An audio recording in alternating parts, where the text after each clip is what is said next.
perhatian kepada para pengguna jasa hukum, advokat, para konglomerat, masyarakat Indonesia, para advokat Indonesia, dimanapun berada. Kemarin saya ditanya oleh klien saya di Singapura, bagaimana dengan adanya berita-berita yang mengatakan advokat Pradi tidak bisa beracara di pengadilan. Itu yang pertama. Kedua, mereka bertanya bagaimana soal adanya skorsing yang ditujukan kepada Hotman Paris Hutapea yang diskorsing oleh Dewan Kehormatan Pusat Pradi. Nah, karena saya merasa itu penting, dengan ini saya sampaikan sebagai berikut. Bahwa pernyataan Hotman Paris yang menyatakan Pradi itu adalah tidak sah, itu adalah pernyataan bohong, ya, yang disebarkannya sedemikian rupa secara masif, dan itu telah menimbulkan kegaduhan bagi masyarakat Indonesia dan melukai lukai hati advokat Indonesia. Nah, oleh karena itu saya nyatakan itu tidak benar, terbukti dengan adanya pernyataan tegas dari Wakil Ketua Mahkamah Agung Pak Andi Samsan Ngahro yang tegas menyatakan bahwa advokat Pradi beracara di pengadilan. Itu yang pertama. Kedua, bagaimana dengan status Hotman Paris? Yang ini saya nyatakan bahwa Hotman Paris telah diskor oleh Dewan Kehormatan Pusat Pradi selama 3 bulan. Nah, kalau Hotman Paris diskor, maka artinya adalah Hotman Paris tidak lagi boleh beracara di pengadilan maupun di luar pengadilan. Baik di pengadilan, di kepolisian, di kejaksaan, dia tidak lagi beracara selama skorsing tersebut berlaku.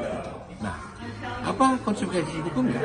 Maka apabila dia beracara, maka lawan perkaranya dapat mengajukan keberatan atas hal itu.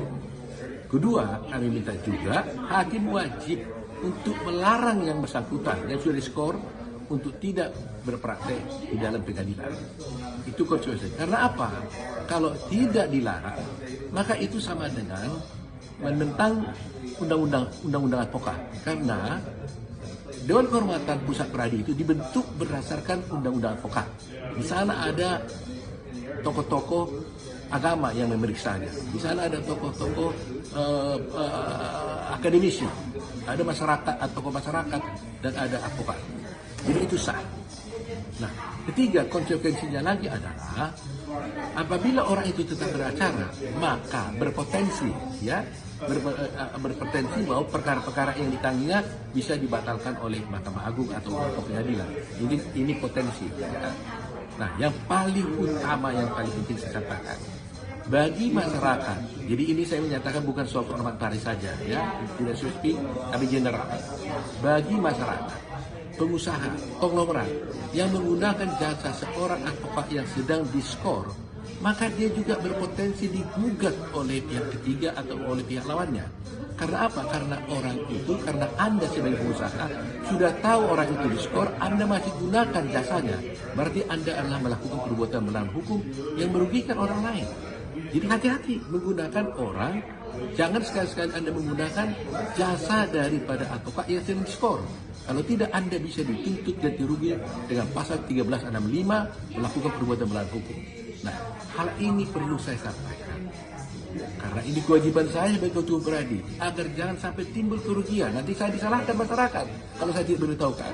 Ya, jadi kalau ada orang yang sudah diskor, ada advokat yang diskor, jangan gunakan advokat yang diskor itu selama skorsingnya, atau kalau dia sudah dipecat. Karena akibat hukumnya adalah Anda bisa dituntut melakukan perbuatan melawan hukum. Jadi oleh karena itu, mudah-mudahan Anda bisa sadar dan kita mulai taat hukum dari sekarang saja. Sekian dan terima kasih. Sukses selalu. Salam untuk Indonesia, salam untuk advokat Pradi yang saya banggakan dan saya hormati. Terima kasih.